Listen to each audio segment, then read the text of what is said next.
दोस्तों नमस्कार, मैं डॉक्टर राजीव शर्मा स्वागत करता हूं आज के हमारे इस वीडियो में। जैसा कि थंबनेल में आपने देख लिया होगा, आज हम बात करने वाले हैं बी.एड और डी.एड के बीच चल रहे विवाद के बारे में।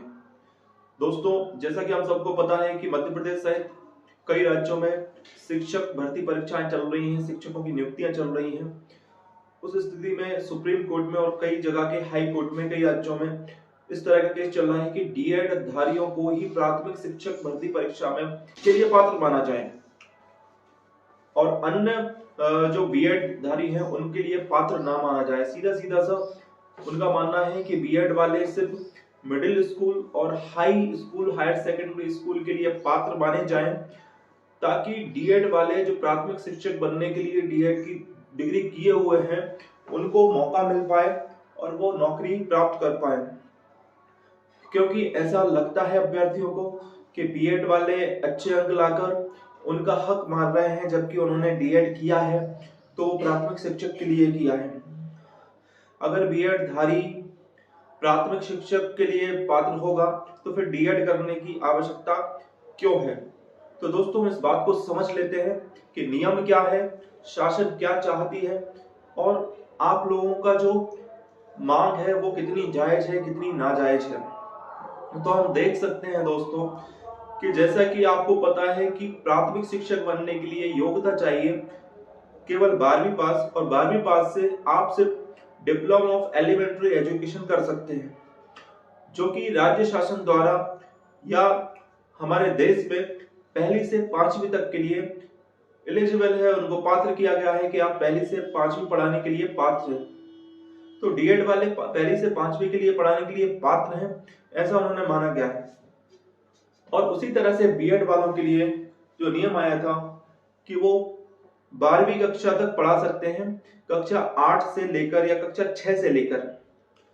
लेकिन इसमें विसंगति ये आई कि जब कई राज्यों ने बी.एड वालों को भर्ती परीक्षा में सम्मिलित किया और बी.एड धारी काफी मात्रा में उस परीक्षा में सम्मिलित हुए, जब उनके मेरिट में अंक आए, तब डी.एड धारियों को ऐसा लगा कि हमारे साथ अन्याय हुआ है और हमें ठगा जा रहा है। लेकिन दोस्तों, इस बीच में सुप्रीम कोर्ट, हाई कोर्ट के अलग अलग निर्णय आए, कई जगह भर्तियों पर होल्ड भी किया गया। लेकिन जो मैं बात करना चाह रहा हूं उस पर हम बात कर लेते हैं कि डी.एड वाले जो कम अंक लाकर अब कोर्ट के चक्कर काट रहे हैं, पहली बात तो सीधी सी है कि उनको अच्छे अंक लाकर मेरिट में आना चाहिए था। मैं ये बात इसलिए कह रहा हूं, कई लोगों को ये बात बुरी लग सकती है कि जब डी.एड धारियों को प्राथमिक शिक्षा के अलावा माध्यमिक शिक्षक बनने का भी मौका दिया गया था, तब किसी भी व्यक्ति द्वारा इस तरह की आवाज नहीं उठाई गई थी, जबकि एलिमेंट्री एजुकेशन सिर्फ प्राथमिक शिक्षक के लिए है।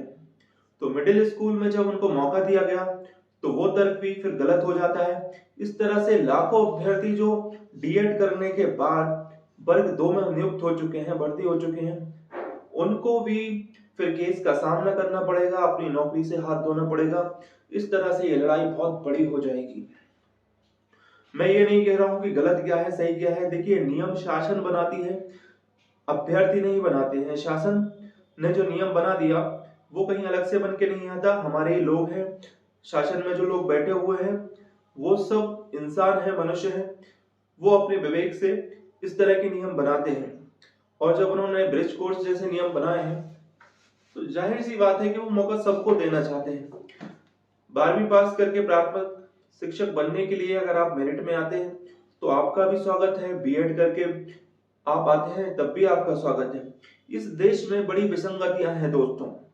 जब पीएचडी करने के बाद, एमबीए करने के बाद चपरासी के पद के लिए लोग अप्लाई करते हैं तो वहां भी उनको नहीं रोका जाता। उसी तरह से बी.एड वालों को प्राथमिक शिक्षक बनने के लिए ना रोकना शासन की मजबूरी भी है, और वो एक जरूरी कदम भी है कि अगर वो पात्र हैं तो आ सकते हैं। न्यूनतम योग्यता का कोई मापदंड शासन द्वारा तय नहीं किया गया है, इसलिए ये विवाद की स्थिति आपस में बन रही है। जबकि दोस्तों, विवाद के लिए बहुत सारी वजहें हो सकती है। आप खासकर मध्य प्रदेश के जो लोग हैं उनके लिए दूसरे विषय हैं जिन पर वो रोजगार प्राप्त कर सकते हैं, जिनके लिए लड़ाई लड़ सकते हैं। जैसे कि दूसरे राज्यों से आने वाले अभ्यर्थी उनकी पूरी सीटें खा जा रहे हैं, उस विषय पर मध्य प्रदेश के लोगों द्वारा विरोध करते हुए नहीं देखा गया है। जबकि आप अन्य राज्यों में, एक तो आपको आयु सीमा में छूट नहीं दी जाती, दूसरा आपके लिए एक निर्धारित कोटा है।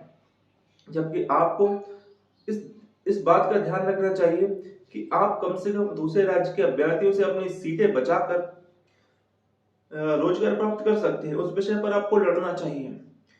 बाकी सुप्रीम कोर्ट के अधीन ये निर्णय है, लेकिन इस निर्णय के बाद अगर बीएड वालों को कुछ नुकसान होता है तो जाहिर सी बात है यह जंग बहुत बड़ी हो जाएगी।